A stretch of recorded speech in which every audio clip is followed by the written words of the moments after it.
A liturgia desta segunda-feira nos traz em sua primeira leitura São Paulo aos Gálatas, se dirigindo aos Gálatas. E há uma frase do apóstolo muito importante para entendermos a lição dessa liturgia, que é a seguinte. São Paulo vai dizer: é para a liberdade que Cristo nos libertou. Liberdade, um termo que todos nós ouvimos por aí, em todos os lugares, a bem dizer, desde os tempos da Revolução Francesa, no qual o tema era liberdade, igualdade e fraternidade. Liberdade, essa palavra quer dizer muita coisa, mas é uma palavra muito deformada. E é uma palavra que a sociedade de nosso tempo não sabe mais realmente o que ela quer dizer. Quando São Paulo fala aqui de liberdade, ele não se refere à liberdade que o mundo prega. Qual é a liberdade que o mundo prega? É a seguinte: o homem é livre para fazer qualquer coisa, inclusive para fazer o mal. Será que isso está certo? Nós muitas vezes ouvimos isso em certos ambientes. Fulano de tal está optando pelo mau caminho. E imediatamente quem deve corrigir diz: deixe ele fazer tal coisa. Ele é livre, ele está sendo feliz, ele é livre para fazer o que ele quiser. Está certo esse raciocínio?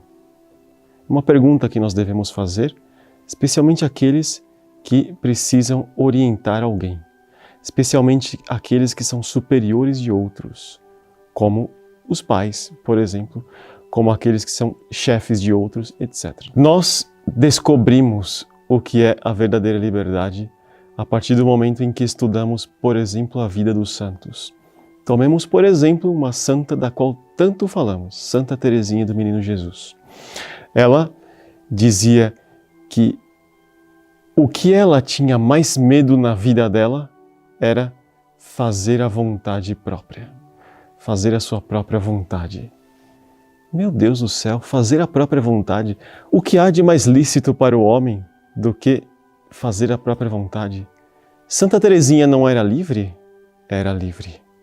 Por isso que ela entendia que a liberdade do homem só é bem utilizada quando é utilizada para o bem.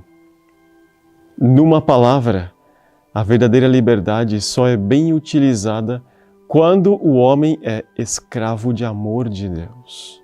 Quando o homem é escravo de amor de Deus por meio de Nossa Senhora, por exemplo, e não está constantemente querendo seguir os vícios, as paixões, muitas vezes as nossas tendências que são mal ordenadas, etc. Nosso Senhor, no Evangelho de hoje, repreende aqueles que estão pedindo a Ele um sinal. Por que isso? Os sinais, para aqueles que são escravos de si mesmos, os sinais para aqueles que são escravos de suas próprias paixões, não servem de nada. E no fundo o que Nosso Senhor Jesus Cristo está corrigindo aqui é isso. Nós devemos tomar muito cuidado. Atenção! Não nos utilizemos desse termo liberdade para servir ao demônio, ao mundo e à carne. Isso não é verdadeira liberdade. Mas a verdadeira liberdade é quando nós escolhemos os meios que a providência colocou diante de nós para fazer o bem. Aí sim, eu estou sendo verdadeiramente livre. Essa é a verdadeira liberdade. O resto é o quê? Escravidão a si mesmo. Nós devemos pedir nessa liturgia a Nossa Senhora, ela que é verdadeiramente a escrava do Senhor, a serva do Senhor, a Antila Domini, como a liturgia a chama, e como ela própria se denominou diante do anjo São Gabriel, et Antila Domini. Vamos pedir a Nossa Senhora, que é escrava do Senhor, a graça de sermos também livres na medida em que sejamos cada vez mais escravos de Deus. E jamais deixarmos soltas em nós as nossas más tendências, más inclinações, os nossos vícios, sob o pretexto de liberdade. Isso não é liberdade, é escravidão a si mesmo e pode chegar a ser uma escravidão ao demônio. Atenção a isso. Peçamos a Nossa Senhora que, se eu estou nesse caminho da falsa liberdade, que ela nos tire pela misericórdia dela. Que a bênção de Deus Todo-Poderoso, Pai e Filho e Espírito Santo, desça sobre vós e permaneça para sempre. Deixe o seu like e os seus comentários e compartilhe esse vídeo com seus amigos. Salve Maria!